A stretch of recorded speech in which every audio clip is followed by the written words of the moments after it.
Students, good morning. Last class we have seen about a disease called as malaria in the chapter communicable diseases. So అంటువ్యాధుల్లో last మనం చూసింది malaria కదా. Today will see a new chapter that is tetanus. ఈ tetanus తెలుగులో ఏమంటాం మనము ధనుర్వాతం అంటాం.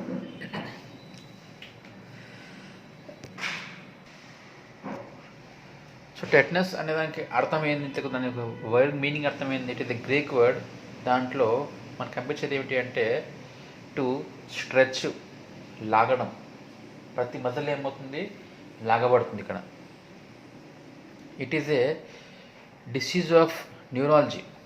It is a neurological diseases characterized by an acute onset of hypertonia, painful muscular contractions, and generalized muscle spasms without other apparent medical causes. ఇది నాడు వ్యవస్థల యొక్క సంబంధమైనటువంటి వ్యాధి. దీని మనకి ఏముంటాయంటే హైపర్టోనియా అంటాం. టోన్ అంటే బలము, హైపర్ అంటే ఎక్కువ, హైపర్టోనియా మితిమీరిన బలం కలిగి ఉండుట. ఇంకా పెయిన్ఫుల్ మస్కులర్ కాంట్రాక్షన్స్ అంటే బలమైన కండరాల యొక్క సంకోచాలు. ముఖ్యంగా ఎక్కడివి అంటే మజిల్స్ ఆఫ్ జా అండ్ మజిల్స్ ఆఫ్ నెక్, మెడలో మరియు కింది దవడలో ముఖ్యంగా ఇది బలంగా ఉన్నటువంటి సంకోచాలు.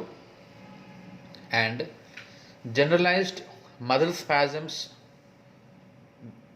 మొత్తం ఒళ్ళంతా ఏమింటాయి, మజిల్స్ స్పాజమ్ అయిపోతాయి, సంకోచం అవుతాయి అన్నమాట. It is the only vaccine preventable disease that is infectious but not contagious. అంటే ఇది వ్యాక్సిన్ చేత నివారించబడే ఒకే ఒక వ్యాధి. ఇట్ ఈజ్ ఇన్ఫెక్షియస్ అంటే ఇన్ఫెక్షన్ కావాల్సిన తోటి, కానీ నాట్ కంటాజియస్. ఇది అంటువ్యాధి కాదు. అంటే దీన్ని మనం తాకితే పేషెంట్ని మనకు వచ్చే వ్యాధి కాదు, వాడు తుమ్మితే దగ్గితే మనకు వచ్చే వ్యాధి కాదనమాట. Okay, it is not contagious అనమాట. సో దీని యొక్క కాజిటివ్ ఏజెంట్ ఎవరు అంటే క్లాస్ట్రీడియం టెటానీ. దాని పేరేం పేరు, క్లాస్ట్రీడియం టెటానీ అంటాం.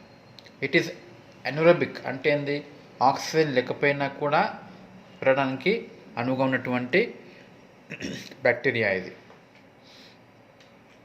ముఖ్యంగా ఇది ఎక్కడ ఉంటుంది అంటే సాయిల్లో ఉంటుంది, ఇసుకల్లో ఉంటుంది, బాహ్య వాతావరణంలో ఉంటుంది, యానిమల్ ఫీసెస్ జంతువుల యొక్క మలంలో ఉంటుంది, అప్పుడప్పుడు మనిషి యొక్క మలంలో కూడా కనిపిస్తూ ఉంటుంది.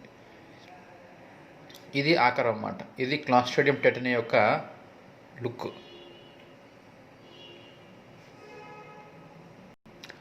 కాజిటివ్ ఫ్యాక్టర్స్ ఏముంటాయి ఇక్కడ, హ్యాండ్ వాషింగ్, చేయి కడుక్కోవడం మంచి, లేకపోతే ఇంకొకటి ప్రాక్టీసెస్ ఆఫ్ డెలివరీ. ప్రసవం చేయడం అనేది సాధారణంగా హాస్పిటల్లో కాకుండా ఊళ్ళలో చేస్తే కనుక, మారుమూల గ్రామాల్లో చేస్తే కనుక అక్కడ మంచిగా లేకపోతే పద్ధతులు రావచ్చు. ఇంకోటి ట్రెడిషనల్ బర్త్ కస్టమ్స్ అంటే పుట్టినప్పుడు పిల్లలు పుట్టబోయేటప్పుడు కానివ్వండి, పుట్టక ముందు కానివ్వండి, మనం పాటించేటువంటి కొన్ని ఆచార కట్టుబాటు వ్యవహారాల సంప్రదాయాలు అన్నమాట. చాలామంది పల్లెటూరు చేస్తారంటే పుట్టినప్పుడే బేబీ యొక్క బొడ్డుకి ఆవు పేడ పూస్తారు. అదొక గలీజించడం అలవాటు, తప్పు అలవాటు అన్నమాట. అది దురలవాటు. ఇంకా ఇంట్రెస్ట్ ఇన్ ద ఇమ్యునైజేషన్ అంటే ఏంది, వ్యాధిని నిరోధించే టీకాలు ఉంటాయి కదా, వ్యాక్సిన్స్, వాటి మీద ఇంట్రెస్ట్ లేకుంటే టీకా లేకపోతే రోగం వస్తుంది అన్నమాట. సో అది కూడా దీని యొక్క ఫ్యాక్టర్.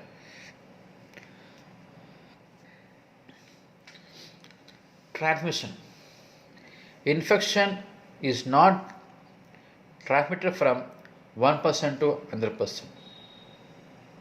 మనిషికి ఇది సంక్రమించడం అనేది జరగదు. Infection occurs when Clostridium tetanus spores are introduced into acute wounds from trauma, surgeries, injections, or chronic skin lesions and infections. గాయమైనప్పుడు, సర్జరీ అయినప్పుడు, సూదిసినప్పుడు, దీర్ఘకాలిక చర్మవ్యాధులు ఉన్నప్పుడు వాటి ద్వారా కనుక ఈ ఏదది టెటనీ వ్యాధి ఏదది క్లాస్ట్రిడియం టెటనీ అనేది ఎంటర్ అవుతే కనుక అప్పుడు మనకి ఏమవుతుంది, వ్యాధి అనేది ఎంటర్ అవ్వడానికి వీలుంటుంది అన్నమాట. నా హోస్ట్ ఫ్యాక్టర్స్ అంటే ఇది ఎక్కువగా ఎవరెవరికి వచ్చే అవకాశం ఉంటుంది. It is the disease of active age. మనిషి శారీరకంగా యాక్టివ్గా ఉన్నటువంటి ఏజ్లో ఇది ఎక్కువగా వస్తుంది, అంటే 5 to 40 years అనమాట. ఇంకెక్కడ in the new born baby. ఇంకా ఫిమేల్స్కి ఎప్పుడు అంటే ప్రసవ సమయంలో, లేదంటే అబార్షన్ సమయంలో. Sex higher in male than female. ఎక్కువగా ఇది మేల్స్లో కనిపిస్తుంది ఫీమేల్ కన్నా. Occupation agricultural workers are at higher risk. ఎవరైతే వ్యవసాయ పని చేస్తున్న వారికి ఇది వచ్చే అవకాశం చాలా ఎక్కువగా ఉంటుంది. రూరల్ అర్బన్ డిఫరెన్స్, గ్రామాల్లోనా పట్టణాల్లోనా అనమాట. ఇక్కడ ఏముందంటే urban areas is lower than rural areas. పట్టణ ప్రాంతాల్లో చూస్తే కనుక గ్రామ ప్రాంతాల కన్నా తక్కువ ఉంటుంది అంటే టెటనస్. అంటే ఇది ఎక్కువగా ఎవరిలో వస్తుంది, ఇన్ ద విలేజ్లో వస్తుంది ఎక్కువ మటుకు. Immunity, herd immunity does not protect the individual. అంటే అందరికీ ఉంది కదా అని చెప్పేసి ఇమ్యూనిటీ వీళ్ళకి రాకుండా ఉండడం కాదనమాట. Environmental and social factors. దాంట్లో ఏముంటుంది, unhygienic custom habits, unhygienic daily practices. ఇక్కడ ఏంది, అపరిశుభ్రమైనటువంటి అలవాట్లు ఉన్నప్పుడు, శుభ్రత లేకుండా ఉండే అలవాట్లు అన్నమాట. ఉదాహరణకి రోజు స్నానం చేయకపోవడము, రోజు బ్రష్ చేయకపోవడము లాంటివి. అదేవిధంగా అన్హైజీనిక్ ప్రాక్టీసెస్ ఆఫ్ డెలివరీ అన్నాం. ప్రసవం చేసే ప్రక్రియల్లో వీరికి శుభ్రత పాటించలేదు, అప్పుడు ఇది వచ్చే అవకాశము ఎక్కువగా ఉంటుంది. రూట్ ఆఫ్ ఎంట్రీ, ఇది ఎలా వస్తుంది మనకు, అపారెంట్లీ ట్రివియల్ ఇంజురీస్, ఏమైనా గాయాలైనప్పుడు. దాంట్లో ఏముండొచ్చు, మొలల చేత, we can see here nails, మొలలు, లేకపోతే ఏదైనా చీకులు ఇంపేవేమన్నా,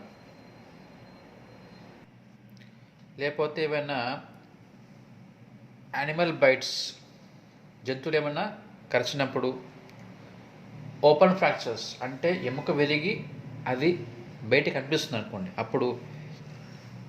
బర్న్స్, కాళ్ళ గాయాలైనప్పుడు. గ్యాంగ్రీన్ ఇన్ఫెక్షన్ అయినప్పుడు. ఇన్ ద నియోనేట్స్ అంటే పసిపిల్లలు అనమాట, అప్పుడే పుట్టిన పిల్లలకి. ఎప్పుడు అంబలికల్ స్టమ్స్ అంటే వాళ్ళ బొడ్డుతాడికి ఇన్ఫెక్షన్ రావడం వల్ల. యాక్సిస్ అయినప్పుడు, లేకపోతే పేరెంట్రల్ డ్రగ్ యూజ్ అన్నాం. అంటే ఏంది, పేరెంట్రల్ అంటే ఏంది, నోటి ద్వారా కాకుండా ఇంజెక్షన్స్ ద్వారా, ఐవి కానీ ఐఎం కానీ ఇస్తాం కదా సూదులు, దాని ద్వారా కూడా ఇది రావచ్చు అన్నమాట. ఇవి root of entry.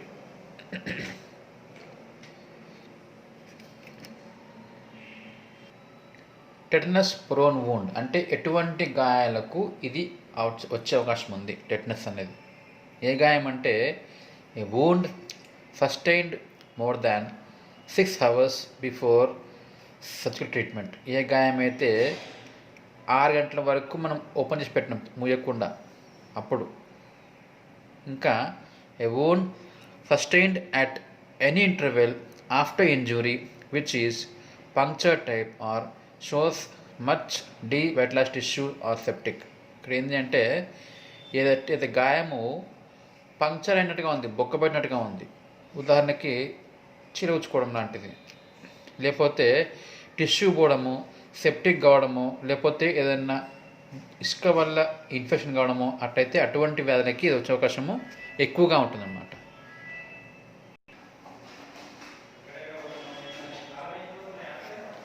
Now we'll see the లక్షణాలు, clinical features. What is the IP, incubation period ఎంత అంటే దాని తాలూకు సిమ్టమ్స్ కనిపించడానికి పట్టే టైం ఎంత దాదాపు 7 days ఉంటుందంట. మోస్ట్ కేసెస్లో 3 to 21 days వరకు ఉండవచ్చు అనమాట. Generally it is a time from first symptom to the reflex spasm onset. అంటే ఏంటంటే ఎప్పుడైతే మనకు సిమ్టమ్ కనిపించిందో మొదలుకొని స్పాజమ్ అయింది, సంకోచమైంది, అప్పటిదాకా ఉన్న టైం ఏమంటాం మనము పీరియడ్ ఆఫ్ ఆన్సెట్ అంటాం. Shorter the incubation period higher the chance of death. ఇది బాగా మంచి లైన్, ఇది చాలా ఇంపార్టెంట్ లైన్ ఇది. Shorter the incubation period higher chance of death అంటే వ్యాధి తాలూకు లక్షణాలు కనుక తొందరగా కనిపిస్తే కనుక అంత ఎక్కువ ఛాన్స్ ఆఫ్ డెత్ ఉంటుంది. ఎంత లేట్ కనిపిస్తే అంత తక్కువ ఛాన్స్ ఆఫ్ డెత్ అంటే ఎంత ఫాస్ట్ మనకు కనిపిస్తుంది అంటే అంత ఛాన్స్ ఆఫ్ డెత్ ఎక్కువ ఉండటం అన్నమాట. దీంట్లో ఉండే మెయిన్ సిమ్టమ్స్ ఏముంటాయంటే triad of muscle rigidity, spasms and autonomic dysfunction. ముఖ్యంగా 3 లక్షణాలు. ఒకటి ఏంటి అంటే మజిల్ రిజిడిటీ, కండరాలు గట్టిగా అయిపోవడం, స్పాజం మొత్తం బిగుసిపోవడం, ఆటోనమిక్ డిస్ఫంక్షన్ అంటే మన ఆటోనమిక్ నర్వస్ సిస్టమ్ పనిచేయకపోవడం, ఇవన్నీ ఉంటాయి. ఎర్లీ సిమ్టమ్స్ ఏముంటాయి అంటే స్టార్టింగ్లో ఉండే లక్షణాలు ఏముంటాయి. ఒకటి neck stiffness, sore throat, poor mouth opening, మెడ పట్టేయడము, గొంతు బొంగురు పోవడము, దాంతోపాటు తను నోరుని ఓపెన్ చేయలేడు, కెనాట్ ఓపెన్ ద మౌత్ అన్నమాట. ఇంకేం కనిపిస్తుంది వాళ్ళలో అంటే మెయిన్లీ ట్రిస్మస్ అంటాం. ట్రిస్మస్ అంటే ఏంది, లాక్ జా దవడ. వీళ్ళకి ఏమవుతుందంటే క్రింది దవడ ఏమవుతుంది, the cannot open the mouth, it is locked, cannot open the lower జా. వాటితో పాటు ఇంకేముండవచ్చు, స్టిఫ్నెస్ ఉంటుంది, పట్టేయడం, నెక్ రిజిడిటీ, మెడంతా స్టిఫ్గా అయిపోవడం. డిస్ఫేజియా అంటే ఏంది, ఫేగో అంటే మింగడం, డిస్ఫేజియా డిఫికల్ట్ ఇన్ స్వాలోయింగ్, మింగడం కష్టంగా ఉంటుంది. రెస్ట్లెస్నెస్, స్థిరంగా ఉండలేకపోవడం. అండ్ రిఫ్లెక్స్ స్పాజం అన్నాం. స్పాజం అంటే సంకోచం చెందడం. రిఫ్లెక్స్ అంటే ఏంది, ఏదన్నా స్టిమ్యులేషన్ వలన అకస్మాత్తుగా బిగుసిపోవడం అంటారన్నమాట. రిఫ్లెక్స్ అంటే ఏదింది, ఏదైనా స్టిమ్యులేట్ చేయడం. ఉదాహరణకి ఇప్పుడు టేక్ ఐస్ క్యూబ్ తీసుకొని మీ బాడీపై ఉంచండి, సడన్గా అక్కడ ఏమవుతుంది, స్పాజం మొదలు సడన్గా పట్టేస్తుంది, ఇట్లా మనం బిగిసిపోతాం. దీన్ని ఇంకొకటి ఉదాహరణకి ఇంజక్షన్ ఇస్తున్నాం. మనం ఇచ్చేటప్పుడు మనం వాడిని మాటలో బట్టి ఇంజక్షన్ ఇస్తాం. ఎందుకు అంటే సూదికి వచ్చేటప్పుడు ఏం కావచ్చు, ఆ సూది కూర్చడం, ప్రిక్కింగ్ అనేది కూడా ఒక స్టిమ్యులేషన్.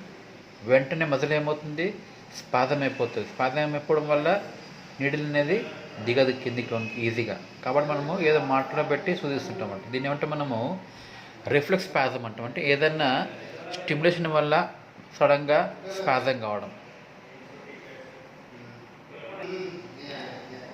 ఇంకా subsequently muscle rigidity becomes the major manifestation. తర్వాత మెల్లమెల్లగా ఏమవుతుంది, మొత్తం బాడీ అంతా మజిల్స్ అన్నీ ఏమవుతాయి, రిజిడ్ అయిపోతాయి. ఇంకా muscle rigidity spreads in a descending pattern. Descending pattern అంటే ఏంటి, పైనుంచి కిందికి స్ప్రెడ్ అవుతుందన్నమాట ఈ మజిల్స్ యొక్క సంకోచం.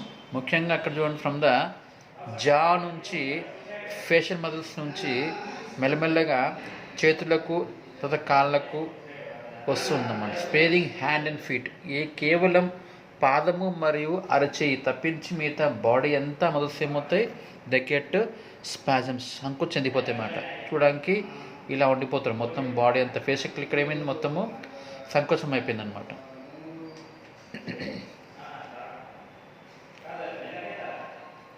నెక్స్ట్ వన్ ఏంది రైసస్ సాటోనికస్ అంటే ఏంది ఇక్కడ sustained contraction of facial musculature produces a sneering grin expression known as risus sardonicus అంటే ముఖంలో ఉన్నటువంటి కండరాలన్నీ సంకోచం చెందిపోయి స్నీరింగ్ గ్రీన్ ఏదో నొప్పితో ఉన్నప్పుడు మనం ఫేస్ పెడతాం కదా ఆ ఎక్స్ప్రెషన్ వస్తుంది. దీన్ని మనము రైసస్ సాటోనికస్ అంటాం. చూడండి ఇక్కడ ఫేస్ మజిల్స్ అన్నీ సంకోచం చెందిపోయినాయి.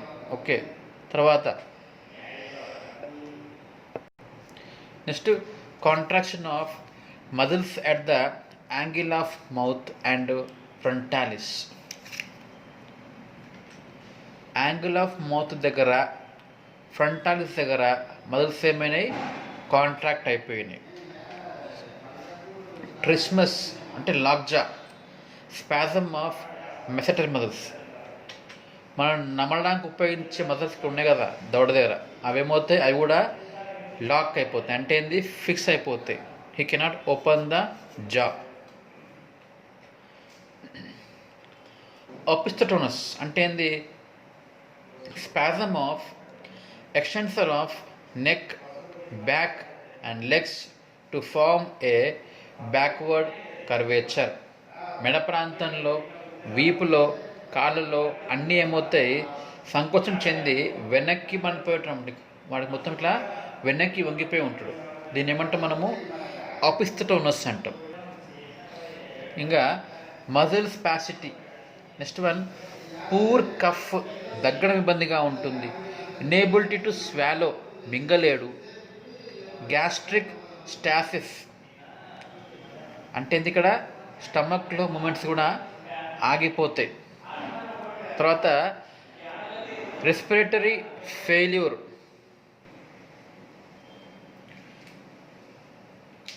శ్వాస కూడా ఇక్కడ ఆగిపోయి తద్వారా వాడు ఏం కావచ్చు హిమే డై అనమాట. ఇవన్నీ లక్షణాలు ఇక్కడ చూడండి. మజిల్స్ అన్నీ స్టిఫ్ అయిపోయినాయి. ఎక్కడ నెక్ ప్రాంతంలో, నోరు దగ్గర, కళ్ళల్లో. సో ఇక్కడ ఏమైంది బేబీ మొత్తం వెనక్కి వంగిపోయి ఉంటుంది. దీన్ని ఏమంటాం మనము రైసస్ సాటోనికస్. ఇదేమో ఒపిస్టోటోనస్ అంటే ఇక్కడ ఏమైంది neck muscles, back muscles and lower limbs, కాళ్ళు అన్నీ సంకోచం చెందిపోయి ఇలా వెనక్కి వెళ్ళిపోతున్నమాట.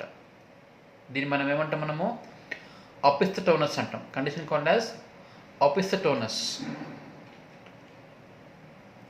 ఇదిగోండి ధనస్సు ఆకారంలో మనిషి మారిపోతాడు కాబట్టే దీన్ని మనము తెలుగులో ఏమంటాం మనము ఈ వ్యాధిని ధనుర్వాతము అంటాం. ధనుస్సు ఆకారంలోకి వంగిపోయి ఉండుట కాల్డ్ యాజ్ టెటనస్, ధనుర్వాతం.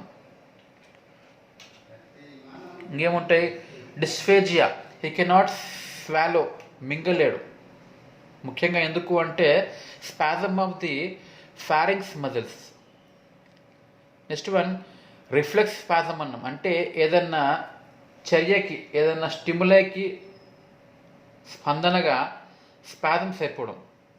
ఉదాహరణకి నాయిస్, సౌండ్ రావడము, లైట్ వేయడము, టచ్ తాకడము, దానివల్ల కూడా ఏమవుతుంది సడన్గా పేషెంట్కి మొత్తం స్పాజమ్స్ అయిపోతుంది, సంకోచం చెందిపోతూ ఉంటాయి అన్నమాట. ఈ స్పాజమ్స్ ఏమవుతాయి సెకండ్స్ నుంచి మినిట్స్ దాకా ఉండవచ్చు. ఒక్కసారి అవి తీవ్రంగా అయిపోయి పేషెంట్ ఏం కావచ్చు యాప్నియా, ఊపిరి ఆగిపోవడము, ఫ్రాక్చర్స్ కావడము, ఎముకలు డిస్లొకేషన్స్ కావడము, ఇవన్నీ అవుతూ ఉంటాయి అన్నమాట. ఇంకా స్పాజమ్స్ ఇన్ ద లారింగ్స్ వల్ల ఏమవుతుంది హీ కెనాట్ టేక్ బ్రీత్. దాని ఏమంటాం మనము ఆస్ఫెక్సియా, ఊపిరి తీసుకునే మార్గం ఏమవుతుంది క్లోజ్ అయిపోవడం వల్ల లోనికి గాలి పోదు. తర్వాత ఇంకేముంటుంది ఆటోనమిక్ డిస్ఫంక్షన్ అన్నాం.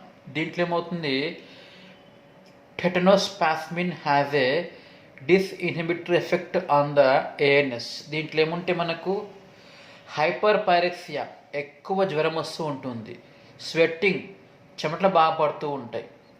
వాసో కన్స్ట్రిక్షన్, రక్తనాళాలన్నీ బలంగా సంకోచం చెందుతూ ఉంటాయి అన్నమాట. బీపీ ఎక్కువైపోతుంది, హైపర్ టెన్షన్. తర్వాత ఎపిసోడిక్ టెకికార్డియా అంటాం, గుండె కొట్టుకునే వేగము ఎక్కువ అవుతుంది. డిస్ఆర్థీమియా అండ్ కార్డియాక్ అరెస్ట్ అంటే ఇక్కడ ఏమవుతుంది, డిస్అర్థీమియా అంటే ఏంది, మన నాడి కొట్టుకునేటువంటి విధానము తేడా ఉంటుంది, క్రమంగా ఉండదన్నమాట. దాంతోపాటు గుండె ఆగిపోవచ్చు. ఒక్కోసారి వాడికి ఏమవుతుంది, సడన్గా నాడి వేగం తగ్గిపోవడము, బీపీ పడిపోవడం, హైపర్ టెన్షన్, తక్కువ బీపీ కావడం కూడా ఉంటూ ఉంటుంది.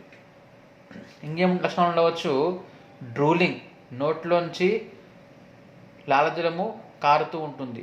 ఫీవర్ కనిపించదు కానీ మెంటేషన్ అన్ఇంపేర్డ్, వాడు మానసికంగా బాగానే ఉంటాడు.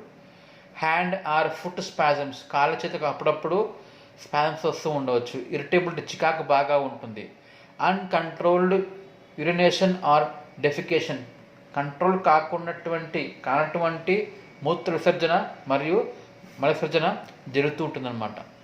ఓకే, సాధారణంగా ఇవి ఎంతసేపు ఉంటాయంటే మన లక్షణాలు దాదాపు 4 to 6 వీక్స్ వరకు ఈ లక్షణాలు కనిపిస్తూ ఉంటాయి అన్నమాట.